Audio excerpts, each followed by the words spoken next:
Hi friends, welcome to my channel Geeth Anbu. எல்லோரும் எப்படி இருக்கீங்க? நல்லா இருக்கீங்களா? இன்றைக்கி ஒரு டெய்லரிங் பிளாக் தான் பார்க்க போகிறோம்.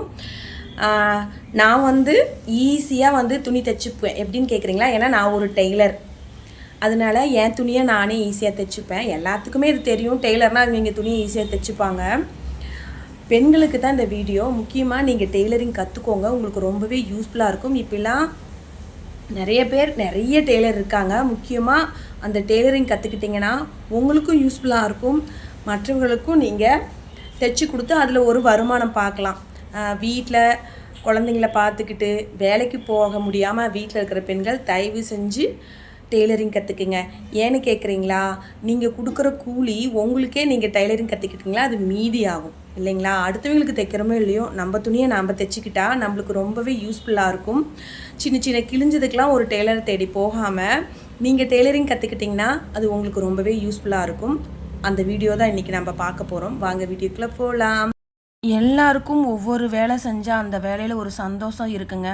நமக்கு பிடிச்ச வேலையை செய்யும்போது நமக்குள்ளே இருக்கிற மன கஷ்டம், துன்பம், துயரம் எல்லாமே மறந்துட்டு அந்த வேலையில் முழு மனசாக ஈடுபடுவோம். அந்த மாதிரி ஒரு வேலை தான் எனக்கு டெய்லரிங்.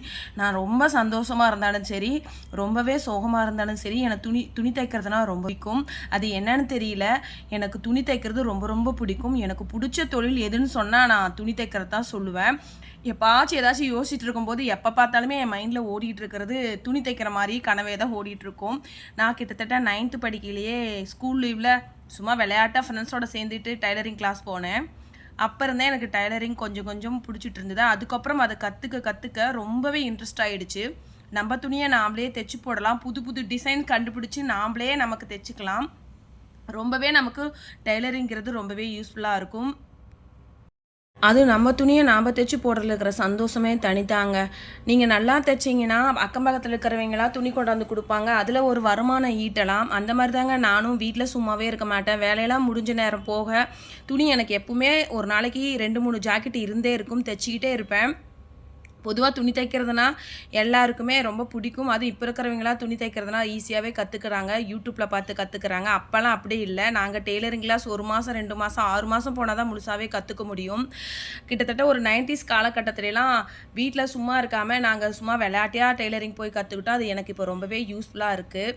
எப்படின்னு கேட்குறீங்களா? என்னோடய துணியை நானே தைச்சிப்பேன்.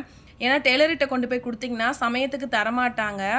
1 மாதம் 2 மாதம் அவங்கள போய் நம்ம பார்த்துட்டே இருக்கணும், நம்ம துணியை தைச்சித்தாங்கன்னு சொல்லிகிட்டே இருக்கணும். ஆனால் நாம் டெய்லரிங் கற்றுக்கிட்டோமா, நம்ம துணியை நைட்டு நீங்கள் துணி எடுத்துகிட்டு வந்துட்டாங்களோட போதும், நைட்டாக உட்காந்து காலையிலலாம் நம்ம ரெடி பண்ணி போட்டுக்கலாம். நிறைய பேர் இப்போல்லாம் நிறைய பெண்கள் துணி தைச்சிக்கிட்டு தன்னோட வாழ்க்கை தரத்தை உயர்த்தியிருக்காங்க. எப்படின்னு கேட்குறீங்களா?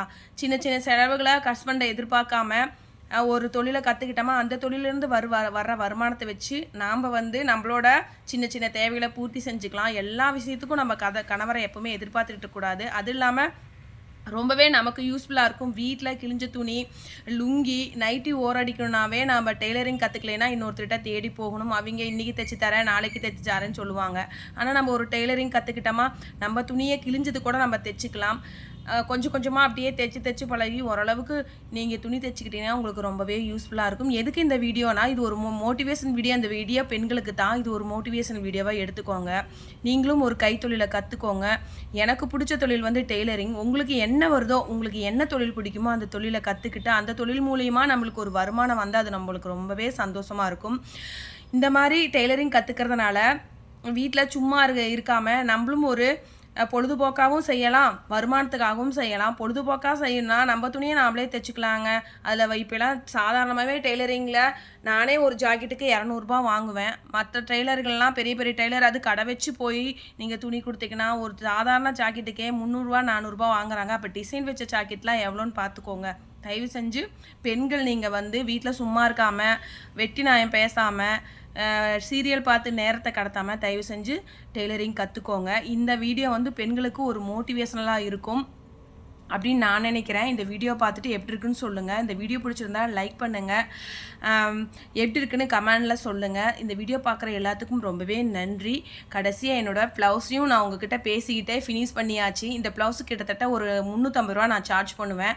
ஒரு மணி நேரத்துலேயே 350 ஈஸியாக சம்பாரிச்சிட்டு போயிடலாம். தயவு செஞ்சு பெண்களாகிய நீங்கள் வீட்டில் டெய்லரிங் கற்றுக்கிட்டாலும் சரி, வேறு பியூட்டி சம்மந்தமாக எந்த ஒரு தொழிலை கற்றுக்கிட்டாலும் சரி, கைத்தொழில் ஒன்றை கற்றுக்கொள்ளுங்க, கவலையின்றி இருந்து கொள்ளுங்கன்னு நம்ம முன்னோர்கள் நமக்கு சொல்லியிருக்காங்க. லாஸ்ட்டாக ப்ளவுஸே தைச்சி முடிச்சாச்சு. ப்ளவுஸும் நல்லா நீட்டாக வந்திருக்கு. தீபாவளி சீசன்லாம் வந்துடுச்சுன்னா வச்சுக்கோங்களேன், நிறைய ப்ளவுஸ் தருவாங்க. கிட்டத்தட்ட ஒரு 10,000 15,000 ரூபாய்க்கு நான் ப்ளவுஸ் தைச்சிருவேன். அது என்னோடய சொந்த வருமானமாக எனக்கு இருக்கும். ரொம்பவே சந்தோஷப்படுவேன். நாமளும் இவ்வளோ காசு வீட்டில் இருந்துக்கிட்டே ஒரு வாரம் 2 வாரத்துலேயே தீபாவளி சீசன்லாம் அவ்வளோ காசு சம்பாரிச்சிடலாம். அது இல்லாமல் நம்ம துணியும் நம்ம தைச்சிக்கலாம். வெளியே கொண்டு போய் கொடுத்தீங்கன்னா ஒரு ப்ளவுஸுக்கு மேக்ஸிமம் 1 வாரம் இழுத்தடிப்பாங்க, இல்லைன்னா 2 வாரம் இழுத்தடிப்பாங்க. அதுவும் நம்ம கேட்ட மாதிரி தைச்சி கொடுக்க மாட்டாங்க. ஒரு சிலர் நல்லா தைச்சி கொடுப்பாங்க, ஒரு சிலர் மறுபடியும் போய் நம்ம அவங்ககிட்ட சொல்லி இந்த மாதிரி நான் கேட்கலன்னு சொல்லிவிட்டு அவங்ககிட்ட மறுபடியும் நான் அந்த ஜாக்கெட்டை வந்து நம்ம வந்து கரெக்ட் பண்ணிக்கிட்டு வரணும். ஆனால் நாமளா தைச்சி கற்றுக்கிட்டோம்னா எப்படி தைச்சாலும் நம்ம போட்டுக்கலாங்க. நம்ம தைச்சதுன்னு சந்தோஷத்தில் நம்ம போட்டுக்குவோம். தயவு செஞ்சு பெண்கள் வீட்டில் இருக்கிற நீங்கள் ஒரு தொழிலை கற்றுக்கோங்க. எந்த தொழிலாக இருந்தாலும் சரி, நம்மளால் ஒரு நாளைக்கு 100 ரூபாய் வருமானம் ஈட்ட முடியுமா? அது போதுங்க. நமக்கு வீட்டில் இருந்துகிட்டே 100 ரூபாய் சம்பாதிக்கிறது ரொம்ப பெரிய விஷயம். நான் வந்து உடனே எப்பவுமே ப்ளவுஸ் தைச்சி கொடுத்துருவேங்க. என்கிட்ட ஒரு நல்ல பழக்கம் என்னென்னா, கேட்ட நேரத்துக்கு ப்ளவுஸ் கொடுத்துருவேன். இந்த வீடியோ பிடிச்சிருந்தா லைக் பண்ணுங்கள், ஷேர் பண்ணுங்கள், மறக்காமல் சப்ஸ்கிரைப் பண்ணிவிட்டு அப்படியே ஹைப் கொடுங்க. ஓகே, பாய், தேங்க்யூ.